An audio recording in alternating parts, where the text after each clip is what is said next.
Hey guys, welcome to Vedant ಪಾಠಶಾಲೆ. ನಮ್ಮ ವೇದಾಂತ್ ಪಾಠಶಾಲೆ ಯೂಟ್ಯೂಬ್ ಚಾನಲನ್ನು ಫಸ್ಟ್ ಟೈಮ್ ವಿಸಿಟ್ ಮಾಡ್ತಾ ಇದ್ರೆ ಅಂತಿದ್ದಲ್ಲಿ ಸಬ್ಸ್ಕ್ರೈಬ್ ಮಾಡ್ಕೊಳ್ಳಿ. ಸಬ್ಸ್ಕ್ರೈಬ್ ಮಾಡಿಕೊಂಡು ಪಕ್ಕದಲ್ಲಿ ಕಾಣ್ತಾ ಇರುವಂತಹ ಬೆಲ್ ಐಕಾನ್ನ ಕ್ಲಿಕ್ ಮಾಡಿ. ಆಗ ನಮ್ಮ ಚಾನಲ್ನ ಕಡೆಯಿಂದ ಅಪ್ಲೋಡ್ ಮಾಡುವಂಥ ಎಲ್ಲ ಸೆಷನ್ಸ್ ನಿಮಗೆ ನೋಟಿಫೈ ಆಗುತ್ತೆ. ನಮ್ಮ ವೇದಾಂತ್ ಪಾಠಶಾಲೆ ಕಡೆಯಿಂದ ನಮ್ಮ ಎಲ್ಲ PSI ವಿದ್ಯಾರ್ಥಿಗಳಿಗೆ ಉಪಯೋಗ ಆಗಲಿ ಅಂತ ಈ ಪುಸ್ತಕವನ್ನು ಬಿಡುಗಡೆ ಮಾಡಲಾಗಿದೆ.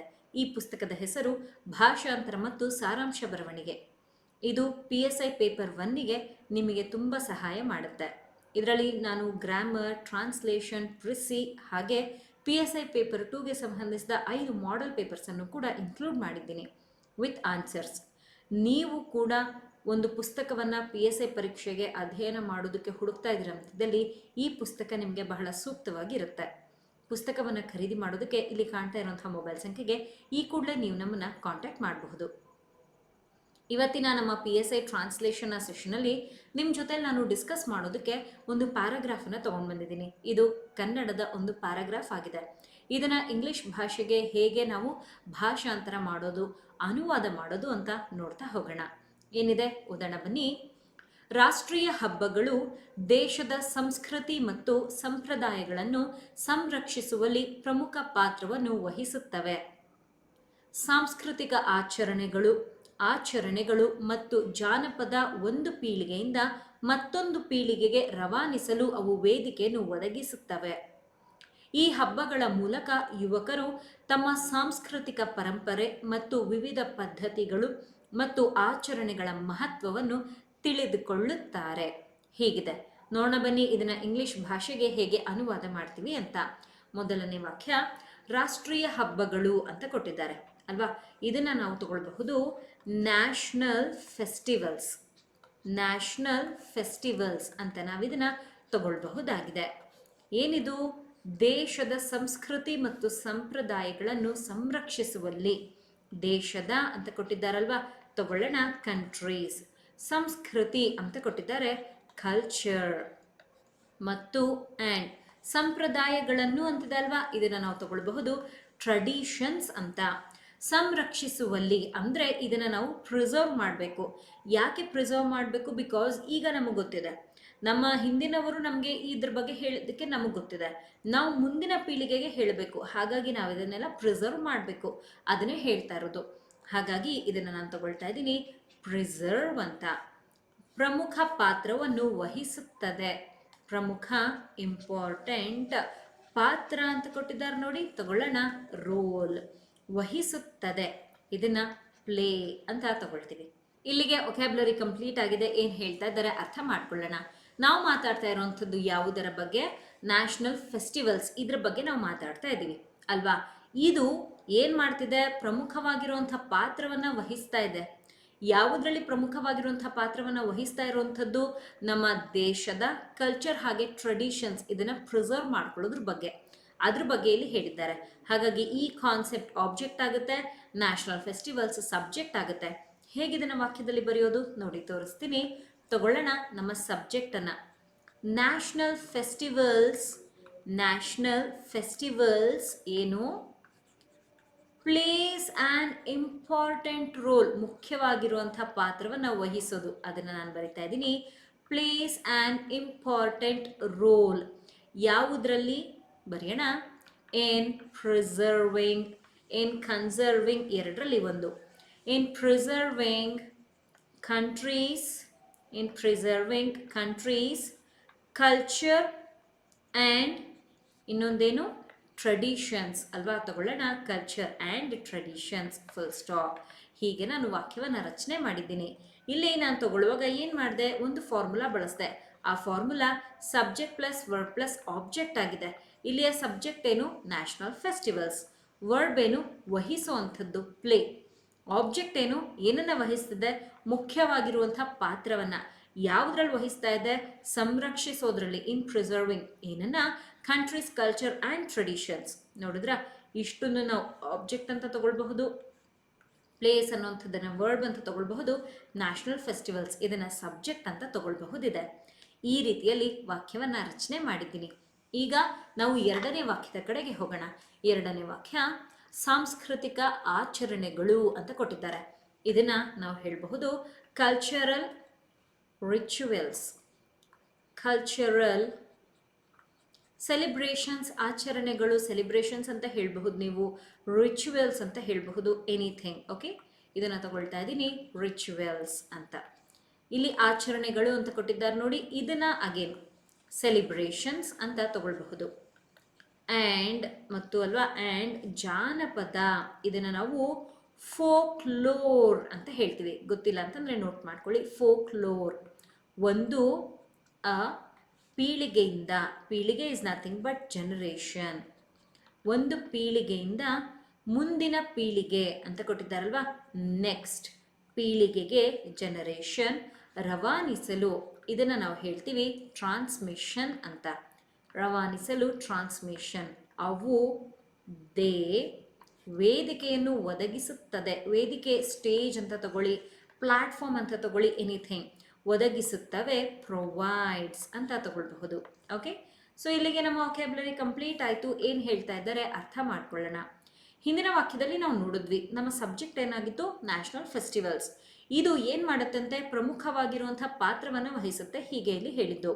ಈಗ ಇದೇ ಮುಂದುವರಿತಾ ಇದೆ, ಮುಂದುವರೆದು ಇಲ್ಲಿ ಹೇಳ್ತಾ ಇದ್ದಾರೆ ಅವು ಅಂದರೆ ನ್ಯಾಷನಲ್ ಫೆಸ್ಟಿವಲ್ಸ್, ಇದೇ ನಮ್ಮ ಸಬ್ಜೆಕ್ಟ್ ಆಯಿತು. ಇದು ಒದಗಿಸುತ್ತೆ ವರ್ಬ್. ಏನನ್ನು ಒದಗಿಸುತ್ತೆ, ಸ್ಟೇಜನ್ನು. ಯಾಕೆ, ರವಾನಿಸೋದಕ್ಕೆ. ಏನನ್ನು ರವಾನಿಸ್ಬೇಕು, ಯಾರಿಗೆ ರವಾನಿಸ್ಬೇಕು ನೋಡಿ, ಏನನ್ನು ರವಾನಿಸ್ಬೇಕು ಇಲ್ಲಿದೆ, ಯಾರಿಗೆ ರವಾನಿಸ್ಬೇಕು ಇಲ್ಲಿದೆ. ಇವೆರಡನ್ನು ಸೇರಿಸಿ ನಾವು ಆಬ್ಜೆಕ್ಟ್ ಅಂತ ಬರಿತೀವಿ. ಹೇಗೆ ಬರೆಯೋದು ನೋಡಿ, ತೋರಿಸ್ತಾ ಇದ್ದೀನಿ. ದೇ ಅವು, ದೇ ಪ್ರೊವೈಡ್ಸ್, ದೇ ಪ್ರೊವೈಡ್ಸ್ ಏನನ್ನು ಪ್ರೊವೈಡ್ ಮಾಡುತ್ತೆ ಬರೆಯೋಣ. ದೇ ಪ್ರೊವೈಡ್ಸ್, ದೇ ಪ್ರೊವೈಡ್ಸ್ ಏನನ್ನು ಪ್ರೊವೈಡ್ ಮಾಡೋದು, ಒಂದು ಸ್ಟೇಜನ್ನು ಪ್ರೊವೈಡ್ ಮಾಡುತ್ತೆ, ಬರೆಯೋಣ.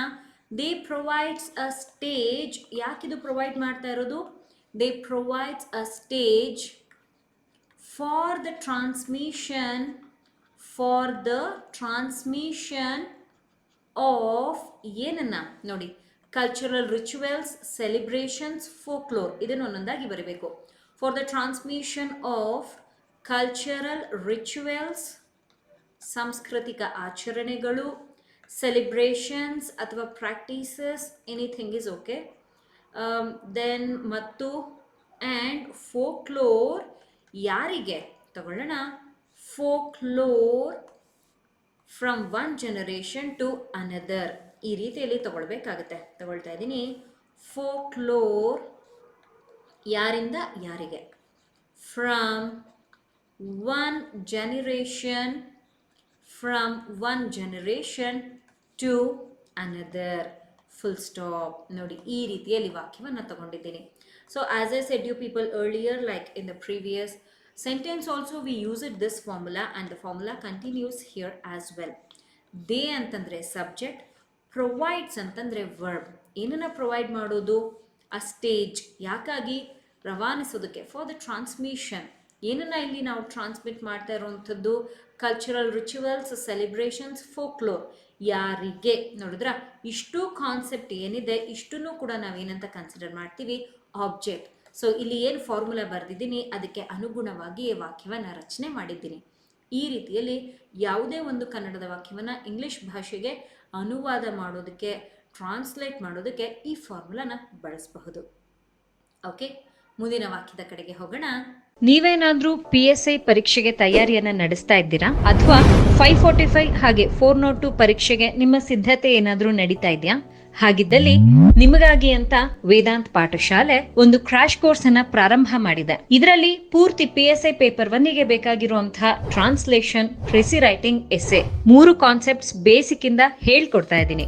ಹಾಗೆ ನಿಮಗೆ ಪ್ರತಿಯೊಂದು ಸೆಷನ್ PDF ನೋಟ್ಸ್ ಕೂಡ ಸಿಗುತ್ತೆ.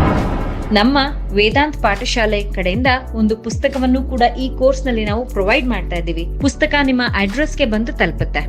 ಅದನ್ನ ನೋಡ್ಕೊಂಡು ಕೂಡ ನೀವು ಪ್ರಾಕ್ಟೀಸ್ ಮಾಡಬಹುದು. ಕನ್ನಡ ಹಾಗೆ ಇಂಗ್ಲಿಷ್ ಎರಡೂ ಭಾಷೆಯಲ್ಲಿದ್ದು ಟಾಪ್ ಕರೆಂಟ್ ಅಫೇರ್ಸ್ ಹಾಗೆ ಜನರಲ್ ಟಾಪಿಕ್ ಎರಡೂ ಕೂಡ ನಿಮ್ಗೆ ಇದರಲ್ಲಿ ಸಿಗುತ್ತೆ. ಹೆಚ್ಚಿನ ಮಾಹಿತಿಗೆ ಈ ನಂಬರ್ ಅನ್ನ ಈ ಕೂಡಲೇ ಕಾಂಟ್ಯಾಕ್ಟ್ ಮಾಡಿ. ಮುಂದಿನ ವಾಕ್ಯ ನೋಡಿ. ಈ ಹಬ್ಬಗಳ, ಈ ಅಂತಂದ್ರೆ ದೀಸ್, ಹಬ್ಬಗಳ, ಫೆಸ್ಟಿವಲ್ಸ್ ಅಂತ ತಗೊಳ್ಳೋಣ. ಮೂಲಕ ಅಂತಂದರೆ ಥ್ರೂ, ಯುವಕರು, ಇದನ್ನ ಯೂತ್, ತಮ್ಮ ಅಂತ ಕೊಟ್ಟಿದ್ದಾರೆ. ದೇರ್ ಸಾಂಸ್ಕೃತಿಕ ಪರಂಪರೆ, ಇದನ್ನು ನಾವು ತಗೊಳ್ತೀವಿ ಕಲ್ಚರಲ್. ಪರಂಪರೆ ಅಂತಂದರೆ ಹೆರಿಟೇಜ್ ಅಂತ ಬರುತ್ತೆ, ತಗೊಳ್ಳೋಣ. ಮತ್ತು ಆ್ಯಂಡ್ ವಿವಿಧ ಪದ್ಧತಿಗಳು, ವಿವಿಧ ಡಿಫ್ರೆಂಟ್ ಅಂತ ತಗೊಳ್ಬಹುದು. ವಿವಿಧ ಡಿಫ್ರೆಂಟ್ ಪದ್ಧತಿಗಳು ಅಂತಂದರೆ ಕಸ್ಟಮ್ಸ್ ಅಂತ ಹೇಳ್ತೀವಿ.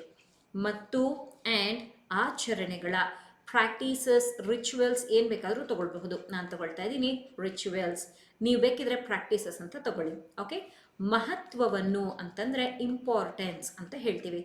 ತಿಳಿದುಕೊಳ್ಳುತ್ತಾರೆ ಅಂದರೆ ಅವರಿಗೆ ಅರ್ಥ ಆಗುತ್ತೆ ನಾವು ಯಾಕೆ ಇದನ್ನು ಮಾಡಬೇಕು, what is the need of this. ಹಾಗಾಗಿ ಇದನ್ನು ಲರ್ನ್ ಅಂತ ತಗೊಳ್ತಾ ಇದ್ದೀನಿ. ಓಕೆ. ಸೊ ಇಲ್ಲಿಗೆ ನಮ್ಮ ಒಕ್ಯಾಬ್ಯುಲರಿ ಕಂಪ್ಲೀಟ್ ಆಯಿತು. ಏನು ಹೇಳ್ತಾ ಇದ್ದಾರೆ, ನಮಗೆ ಗೊತ್ತು ನ್ಯಾಷನಲ್ ಫೆಸ್ಟಿವಲ್ಸ್ ನಾವು ಯಾಕಾಗಿ ಸೆಲೆಬ್ರೇಟ್ ಮಾಡ್ತೀವಿ. ಅದು ಇಂಡಿಪೆಂಡೆನ್ಸ್ ಡೇ ಇರಬಹುದು, ರಿಪಬ್ಲಿಕ್ ಡೇ ಇರಬಹುದು, it could be anything. Why we celebrate? Because it's a joy. ಇದು ನಮಗೆಲ್ರಿಗೂ ಕೂಡ ಫ್ರೀಡಮನ್ನು ತಂದುಕೊಟ್ಟಿದ್ದು ಅಲ್ವಾ. ಬ್ರಿಟಿಷರಿಂದ ನಾವು ಫ್ರೀ ಆದ್ವಿ. ಬ್ರಿಟಿಷರು ಬರೋಕ್ಕೂ ಮುನ್ನ ನಮ್ಮ ದೇಶ ಎಷ್ಟು ಚೆನ್ನಾಗಿತ್ತು. ನಾನು ನೀವು ಆಗಿರಲಿಲ್ಲ, ಬಟ್ ಹೇಳ್ತಾರಲ್ವ ಸ್ಟೋರೀಸ್ನ, ತುಂಬ ಚೆನ್ನಾಗಿತ್ತು. ಅದಾದಮೇಲೆ ಏನಾಯಿತು, ಅವ್ರು ಬಿಟ್ಟು ಹೋದ್ಮೇಲೆ ಎಷ್ಟೆಲ್ಲ ಕಷ್ಟಪಟ್ಟರು ನಮ್ಮ ಪೂರ್ವಜರು, ಅದ್ರ ಬಗ್ಗೆ ಇಲ್ಲಿ ಹೇಳಿರೋ ಅಂಥದ್ದು. ಸೊ ಫೆಸ್ಟಿವಲ್ಸ್ ಆಗ್ಲಿಂದ ಅವ್ರು ನಮಗೆ ತಿಳಿಸ್ಕೊಂಡು ಬರ್ತಾ ಇದ್ದಾರೆ ಅಲ್ವಾ. 76 ವರ್ಷಗಳಿಂದ ನಮಗೆ ಹೇಳ್ಕೊಂಡು ಬರ್ತಾ ಇದ್ದಾರೆ ಯಾಕೆ ಬೇಕಿದು, why do we need to celebrate this. ಇದನ್ನು ನಾವು ಮುಂದಿನ ಪೀಳಿಗೆಗೆ ಹೇಳಿಲ್ಲ ಅಂತಂದರೆ ಬಹುಶಃ ನನಗೆ ನಿಮಗೆ ನಮ್ಮಿಬ್ರಿಗೋಸ್ಕರ ಅಂತ ಯಾರೆಲ್ಲ ಫ್ರೀಡಮ್ ಫೈಟರ್ಸ್ ಹೋರಾಡಿದ್ರು, ನಮ್ಮ ಇಂಡಿಯನ್ ಸಿಟಿಸನ್ಸ್ ನಮಗೋಸ್ಕರ ಅಂತ ಯಾರೆಲ್ಲ ಹೋರಾಡಿದ್ರು ಅವರ ಹೋರಾಟಕ್ಕೆ ಬೆಲೆ ಇರೋದಿಲ್ಲ. ಎಷ್ಟು ಕಷ್ಟಪಟ್ಟು ನಮಗೋಸ್ಕರ ಅಂತ ಅವರು ಈ ಬ್ರಿಟಿಷರ ವಿರುದ್ಧ, ಆಗ ಇಷ್ಟೊಂದೆಲ್ಲ ಟೆಕ್ನಾಲಜಿ ಇಷ್ಟೊಂದು ಮುಂದುವರೆದಿರಲಿಲ್ಲ, ಆಗ ಅವ್ರ ಹತ್ರಲ್ಲೂ ಕೂಡ ಇಷ್ಟೊಂದು ವೆಪನ್ಸ್ ಇರಲಿಲ್ಲ ಅಲ್ವಾ. ಇಷ್ಟೆಲ್ಲ ನಮಗಾಗಿ ಮಾಡಿದ್ದಾರೆ. ಆ ಒಂದು ಸಂಸ್ಕೃತಿಯನ್ನು ನಾವು ಮುಂದುವರಿಸ್ಕೊಂಡು ಹೋಗಬೇಕು. ನಮಗಾಗಿ ಅವ್ರು ತಂದುಕೊಟ್ಟಂತಹ ಈ ಫ್ರೀಡಮನ್ನು ಪ್ರಾಪರಾಗಿ ಯೂಸ್ ಮಾಡಬೇಕು. ಆ್ಯಂಡ್ ಇದ್ರ ಬಗ್ಗೆ ನಮ್ಮ ಮುಂದಿನ ಪೀಳಿಗೆಗೆ ಹೇಳಬೇಕು. ಆಗ ಅವ್ರಿಗೂ ಅರ್ಥ ಆಗುತ್ತೆ ಭಗತ್ ಸಿಂಗ್ ಅಂದರೆ ಯಾರು, ಗಾಂಧೀಜಿ ಅಂದರೆ ಯಾರು, ಅಂಬೇಡ್ಕರ್ ಅಂದರೆ ಯಾರು, ಅಥವಾ ಇನ್ನೂ ಬಹಳಷ್ಟು ಜನರಿದ್ದಾರೆ. ಎಷ್ಟೋ ಜನರಿಗೆ ಹೆಸರು ಕೂಡ ನಮ್ಗೆ ಗೊತ್ತಿಲ್ಲ. ಅಂತಹ ಒಂದು ವಿಷಯ ನಮಗೆಲ್ರಿಗೂ ಕೂಡ ತಿಳಿದೇ ಇದೆ ಅಲ್ವಾ. ಅವರೆಲ್ರಿಗೂ ನಾವು ಜಸ್ಟಿಸ್ ಕೊಡಬೇಕು ಅಂತಂದರೆ ನಮ್ಮ ನ್ಯಾಷನಲ್ ಫೆಸ್ಟಿವಲ್ಸ್ನ ಬಗ್ಗೆ ಹೇಳಬೇಕು. ಅದನ್ನೇ ಇಲ್ಲಿ ಹೇಳ್ತಾ ಇರುವಂಥದ್ದು. ಯೂತ್ ಒಂದು ದೇಶವನ್ನು ನಡೆಸಬೇಕು ಅಂತಂದರೆ ಅದಕ್ಕೆ ಮುಖ್ಯವಾಗಿ ಬೇಕಾಗಿರೋದೇ ಯುವಕರು. ಇವರಿಗೆ ನಮ್ಮ ನ್ಯಾಷನಲ್ ಫೆಸ್ಟಿವಲ್ಸ್ನ ಬಗ್ಗೆ ಅವೇರ್ನೆಸ್ ಇಲ್ಲ ಅಂತಿದ್ದಲ್ಲಿ no, we can't do anything. ಆಗ ಬಹಳ ಕಷ್ಟ ಆಗುತ್ತೆ. ಹಾಗಾಗಿ ಇದನ್ನು ನಾವು ಜನ್ರೇಷನ್ ಟು ಜನ್ರೇಷನ್ ಹೇಳ್ಕೊಂಡು ಮುಂದಕ್ಕೆ ಹೋಗಬೇಕು ಅಲ್ವಾ. ಆ್ಯಂಡ್ ಇಲ್ಲಿ ಹೀಗೆ ಹೇಳಿದಾಗ ಅವರಿಗೆ ನಮ್ಮ ಕಲ್ಚರಲ್ ಹೆರಿಟೇಜ್ನ ಬಗ್ಗೆ ಗೊತ್ತಾಗುತ್ತೆ, ನಮ್ಮ ಕಸ್ಟಮ್ಸ್ನ ಬಗ್ಗೆ ಗೊತ್ತಾಗುತ್ತೆ, ಯಾಕೆ ಇದನ್ನು ನಾವು ಫಾಲೋ ಮಾಡಬೇಕು, ಯಾಕೆ ಇದನ್ನು ನಾವು ಪ್ರಾಕ್ಟೀಸ್ ಮಾಡಬೇಕು ಅಂತ ಕೂಡ ಗೊತ್ತಾಗುತ್ತೆ. ಆ್ಯಂಡ್ ಇದು ಅವ್ರಿಗೆ ಗೊತ್ತಾಗೋದು ಬಹಳ ಮುಖ್ಯ. ಹಾಗಾಗಿನೇ ಶಾಲೆಯಲ್ಲಿ ಪ್ರತಿ ವರ್ಷ ಇಂಥದ್ದನ್ನೆಲ್ಲ ಸೆಲೆಬ್ರೇಟ್ ಮಾಡ್ತಾರೆ ಅಲ್ವಾ. ಬನ್ನಿ ನೋಡೋಣ. ಇಲ್ಲಿ ದೀಸ್ ಫೆಸ್ಟಿವಲ್ಸ್, ಈ ಹಬ್ಬಗಳ ಮೂಲಕ ನಮಗೆ ಎಲ್ಲ ವಿಷಯಗಳು ಗೊತ್ತಾಗುವಂಥದ್ದು. ಈಗ ಭಾಷಣ ಮಾಡಿಸ್ತಾರೆ, ಹಾಡು ಹೇಳಿಸ್ತಾರೆ, ಅಥವಾ ಕತೆಗಳನ್ನು ಹೇಳ್ತಾರೆ, ಇಂಥದ್ದೆಲ್ಲ ನಡೆಯುತ್ತೆ. Yes, come let's write. Through this festival, ಇದರ ಮೂಲಕವೇ ನಮಗೆ ಗೊತ್ತಾಗುವಂಥದ್ದು. ಥ್ರೂ ದೀಸ್ ಫೆಸ್ಟಿವಲ್ಸ್ ಅಂತ ತಗೊಳ್ಬೇಕು. ಯಾಕೆ ಒಂದಕ್ಕಿಂತಲೂ ಹೆಚ್ಚಿದೆ, ಅದಕ್ಕೋಸ್ಕರ ನೋಡಿ. ಥ್ರೂ ದೀಸ್ ಫೆಸ್ಟಿವಲ್ಸ್, ಯಾರು? ಯೂತ್, ಯುವಕರು. ಏನಾಗ್ತಿದೆ ಅವರಿಗೆ ಗೊತ್ತಾಗ್ತಿದೆ. Through these festival youth learn, ಏನನ್ನು ಕಲ್ತ್ಕೊಳ್ತಾರೆ ನೋಡಿ. ದೇರ್ ಕಲ್ಚರಲ್ ಹೆರಿಟೇಜ್ ಕಮ, ಸಾರಿ ನೋ ಕಮ ಆ್ಯಂಡ್ ಇದೆ ಅಲ್ವಾ, ತಗೊಳ್ಳೋಣ. ಕಮ ಇಲ್ಲ. Cultural heritage and different customs, ತಿರ್ಗಾ ಆ್ಯಂಡ್ ಇದೆ. Different customs and rituals importance. ಇದನ್ನು ನೀವು ಹೀಗೂ ಬರೀಬಹುದು. Through these festivals youth learn the importance of their cultural heritage, the different customs and rituals, ಹೀಗೂ ಬರೀಬಹುದು. ಇಂಪಾರ್ಟೆನ್ಸ್ನ ನಾನು ಇಲ್ಲಿ ತೊಗೊಂಡಿದ್ದೀನಿ, ಬೇಕಿದ್ರೆ ನೀವು ಇಲ್ಲಿ ಆ್ಯಡ್ ಮಾಡ್ಕೊಳ್ಳಿ, no problem. Okay, yes. So ಇಲ್ಲಿ ನಾನು ವಾಕ್ಯವನ್ನು ರಚನೆ ಮಾಡೋದಕ್ಕೆ ಅಗೇನ್ ಯೂತ್ ನಮ್ಮ ಮೇನ್ ಸಬ್ಜೆಕ್ಟ್. ಇದು ಹಿಂದಿನ ವಾಕ್ಯದಿಂದ ತೊಗೊಂಡು ಬಂದಿರೋಂಥ ಲಿಂಕ್ ಆಗಿದ್ದು ಸಬ್ಜೆಕ್ಟ್ಗೆ ಸೇರಿಕೊಳ್ಳುತ್ತೆ. ಲರ್ನ್ ವರ್ಬ್, ಏನನ್ನು ಕಲ್ತ್ಕೊಳ್ತಾರೆ? ಕಲ್ಚರಲ್ ಹೆರಿಟೇಜ್, ಡಿಫ್ರೆಂಟ್ ಕಸ್ಟಮ್ಸ್, ಹಾಗೆ ರಿಚುವಲ್ಸ್, ಇದರ ಮಹತ್ವವನ್ನು ತಿಳ್ಕೊಳ್ತಾರೆ, ಇದರ ಮಹತ್ವವನ್ನು ಕಲ್ತ್ಕೊಳ್ತಾರೆ. ಇದಾಯಿತು ಆಬ್ಜೆಕ್ಟ್. ಇಲ್ಲಿಯೂ ಕೂಡ ವಾಕ್ಯವನ್ನು ರಚನೆ ಮಾಡೋದಕ್ಕೆ ನಾನು ತಗೊಂಡಿರುವಂಥ formula subject plus word plus object ಆಗಿದೆ. ಹೀಗೆ ನಿಮ್ಮ PSI ಪರೀಕ್ಷೆಗೆ ಬೇಕಾಗಿರುವಂಥ ಕಂಟೆಂಟನ್ನು ನಾನು ಪ್ರತಿನಿತ್ಯ ನಿಮಗೆ ತಿಳಿಸ್ಕೊಡ್ತಾ ಇದ್ದೀನಿ with the help of our channel. I hope you are getting the concept and ನೀವು ನಮ್ಮ ಚಾನಲ್ಗೂ ಕೂಡ ಸಬ್ಸ್ಕ್ರೈಬ್ ಮಾಡ್ಕೊಂಡಿದ್ದೀರಾ ಅಂತ ನಾನು ಭಾವಿಸಿದ್ದೀನಿ. ಇವತ್ತಿನ ಸೆಷನ್ ಇಷ್ಟ ಆದಲ್ಲಿ ಲೈಕ್ ಮಾಡೋದನ್ನ ಮರಿಬೇಡಿ. ಚಾನಲ್ಗೆ ಹೊಸಬರಿದ್ದೀರಾ ಅಂತಿದ್ದಲ್ಲಿ ಸಬ್ಸ್ಕ್ರೈಬ್ ಮಾಡ್ಕೊಳ್ಳಿ.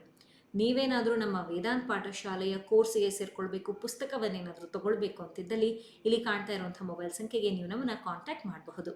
ನಮ್ಮ ಹಿಂದಿನ ಸೆಷನ್ಸನ್ನು ಮಿಸ್ ಮಾಡ್ಕೊಂಡಿದ್ದಾರೆ ಅಂತಿದ್ದಲ್ಲಿ ಈಗ ಇಲ್ಲಿ ನಾನು ನಿಮಗೆ ತೋರಿಸ್ತಾ ಇದ್ದೀನಿ, ಕ್ಲಿಕ್ ಮಾಡಿ ವಾಚ್ ಮಾಡಿ. Thank you people. Happy learning.